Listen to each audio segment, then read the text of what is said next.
मुझे अभी चिट्ठी मिली मस्जिद में, समय हुआ है प्रार्थना का, अब समाप्त हो गया, मैं चालू करूं क्या फिर से?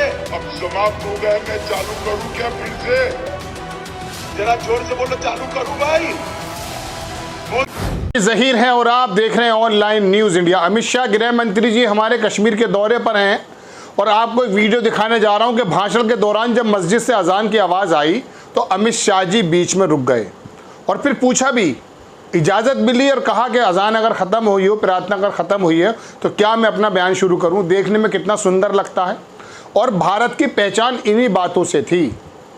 भाषण जब हुआ करता था तो अगर अजान का वक्त हो गया है या किसी प्रार्थना का वक्त हो गया है तो सोनिया गांधी जो इटली की बताई जाती हैं, जैसा कि हमारे जो भारतीय जनता पार्टी के नेता हैं बताते हैं, उन्हें दुनिया भर के नाम देते हैं, वो भी सर पर अपनी साड़ी का पल्लू रख लिया करती थी। आपको दिखाता हूं और थोड़ा सा इस वीडियो में यह भी बताऊंगा कि आखिरकार ये क्रोनोलॉजी क्या है। मोहन भागवत मदरसों में जाते हैं, मस्जिदों में जाते हैं और प्रधानमंत्री जी कहते हैं कि पसमानदा मुसलमानों को आगे लाना ज़रूरी है और हैदराबाद में सम्मेलन होने के बाद स्नेह यात्रा निकालने की बात होती है। बहुत इंपॉर्टेंट टॉपिक है दर्शकों। शुरुआत में आपको बहुत अच्छा लगेगा, लेकिन जब इसकी मैं परत दर परत आपके सामने खोलने की कोशिश करूंगा तो आपको शायद हकीकत का कुछ ज्ञान हो सके। आप देखें, दीपक शर्मा बड़े पत्रकार हैं, आज तक में रहे थे, इन्होंने लिखा, बदले बदले से मेरे सरकार नज़र आते हैं। अगर अमित शाह जी को वाकई इतनी परवाह है तो उन्हीं के गृह राज्य में मुसलमानों को बीच चौराहे पर पीटा जाता है। अभी कल ही की खबर मैं आपको बता रहा हूँ, हमारे साथी एंकर ने बताई आपको, इसलिए कि पत्थरबाजी का आरोप था और तमाम विशेष समुदाय के जो बंदे थे उनको बीच में पकड़ करके बांध कर पीटा गया और हिंदू समाज के लोगों के सामने माफ़ी मंगवाई, ऐसा आरोप है। वो भी देखा, वो किस कानून के तहत कर रहे थे वो भी जानते हैं। बहरहाल पहले अमित शाह जी का वीडियो देखें थोड़ा सा कि किस तरह से जब भाषण के दौरान अजान की आवाज़ आई तो वो रुक गए। देखें आप। मस्जिद में कुछ चल रहा है क्या? होगा?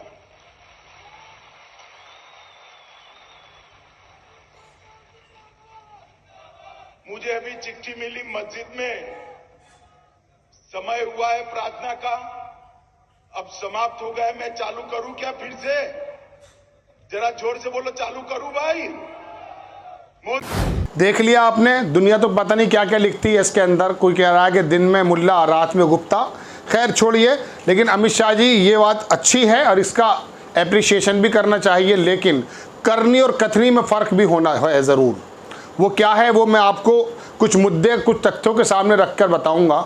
आप ये बताइए दर्शकों कि प्रार्थना की आवाज़ अगर आई है, आप रुक गए, आपने सम्मान दिया, बहुत अच्छी बात है। ईश्वर तो सबका एक है, कोई प्रॉब्लम की बात नहीं है और इससे जुड़ता है भारत।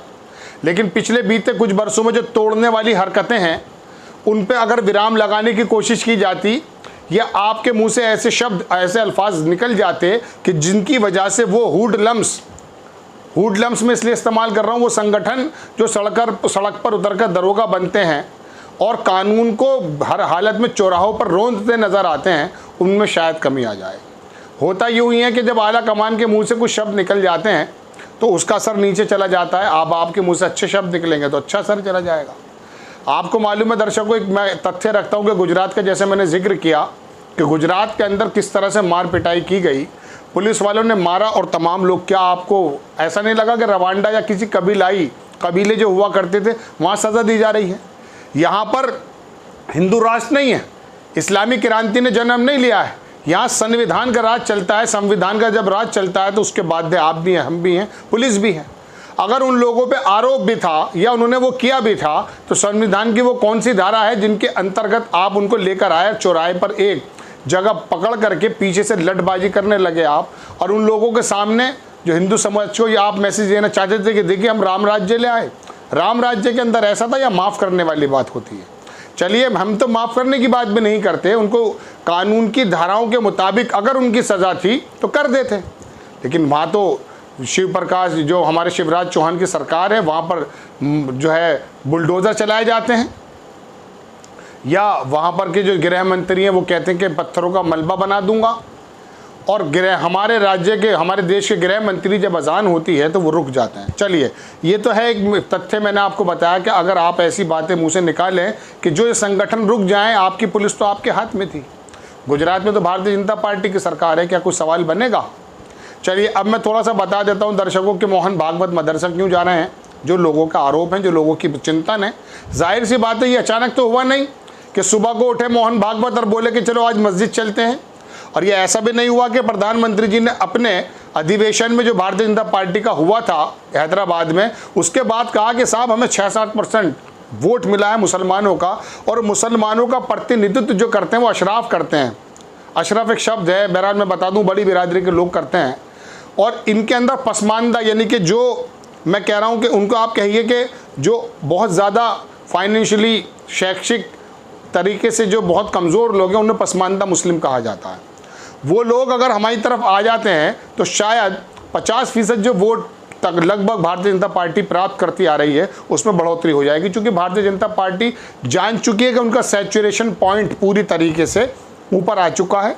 48-50% उनको वोट मिला, इससे आगे उनको वोट नहीं मिल रहा है।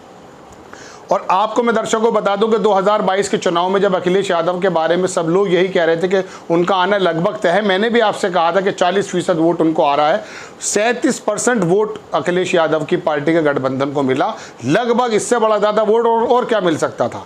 लेकिन भारतीय जनता पार्टी के वोट में जहाँ उन्होंने 10, 15, 17% की सेंध लगाने की कोशिश की, मुस्लिमों का वोट तो उन्हें मिला, यादव का भी मिला, लेकिन जो ओबीसी का वोट था वो वोट जो उनको भारतीय जनता पार्टी से छीन करके उन्होंने 37% कर दिया, जबकि 29-30 पर उन्होंने सरकार बना ली थी। और भारतीय जनता पार्टी को भी इतनी वोट नहीं मिली थी, 39% पर सरकार बनी थी।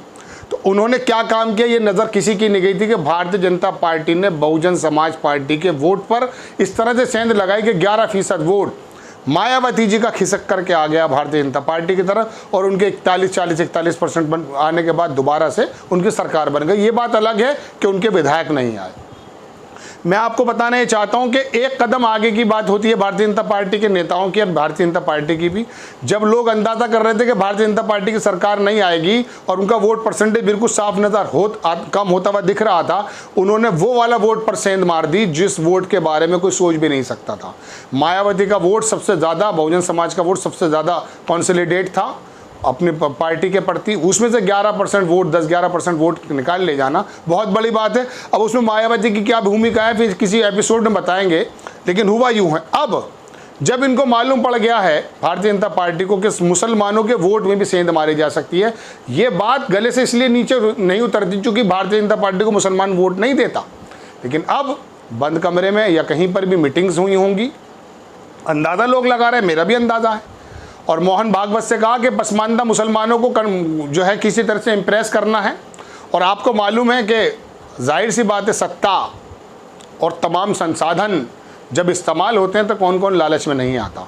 6-7% के बारे में बताया जाता है दर्शकों कि मुसलमानों ने वोट दिया है भारतीय जनता पार्टी को। अगर ये वोट 6-7 की जगह 15 हो जाता है तो फिर वो वोट वहाँ से निकल कर आएगा जहाँ से किसी ने सोचा भी नहीं होगा।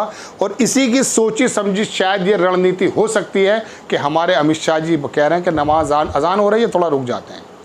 और हमारे प्रधानमंत्री जी पसमानदा की बात करते हैं और मोहन भागवत जाते हैं मदरसे में, तो सचेत हो जाने की ज़रूरत है, क्योंकि Bharatiya Janata party 24 hours active mode में रहती है अबाउट द इलेक्शन, ऐसा इसके बारे में कहा जाता है। और मैंने आपको बताया कि किसी भी बुद्धिजीवी की, मैं बहुत बड़े बड़े प्रोग्राम्स के अंदर पार्टिसिपेट किया, मैंने सत्यहिंदी.com पर भी मैं कई पूरे इलेक्शन के टाइम बैठा, सभी की राय ये थी कि ऐसा होगा। लेकिन वो 5 किलो राशन 54,000 करोड़ रुपए का एलोकेट होना इस छोटे वर्ग पर, जिस पर रोटी, छोटा वर्ग इन द सेंस जैसे मुस्लिम छोटा वर्ग है, बहुजन समाज वर्ग है, उन पर इतना ज़्यादा असर पड़ा था कि उन लोगों ने सोचा कि विकास ही शायद 5 किलो चावल और 5 किलो गेहूँ है। तो इसी वजह से वो गया। और अब अगर मिसाल के तौर पर पसमानदा मुस्लिम इधर भी चला जाता है और ये वाली तमाम चीज़ें काम आती हैं कि अमित शाह जी अजान के टाइम पे रुक जाते हैं, तो ये कोई अचरज की बात नहीं है। लेकिन अमित शाह जी को करना ये चाहिए कि इस तरह की बातें भी हों जैसा कि अप्रिशिएट करने के लायक हैं, लेकिन जो सड़क पर नरसंहार होने की कोशिश की जाती है, बार बार मारा जाता है विशेष संप्रदाय को, आपके जो टूल्स हैं वो जो बराबर हिंदू समाज को ये दिखाना चाहते हैं कि हमने मुल्लों के पेच टाइट कर दिए, उस पर भी थोड़ा कंट्रोल करने की ज़रूरत है। तो तब करनी और कथनी में जो फ़र्क दिखता है वो ख़त्म हो जाएगा। आपको खबर कैसी लगी अपनी राय कमेंट्स बॉक्स में ज़रूर दीजिए। चैनल को सब्सक्राइब कीजिए, शेयर कीजिए। नेक्स्ट टाइम किसी खबर के साथ आता हूँ। जय हिंद। इस खबर को अभी लाइक करें, शेयर करें, अभी चैनल को सब्सक्राइब करें और घंटी जरूर दबाएं।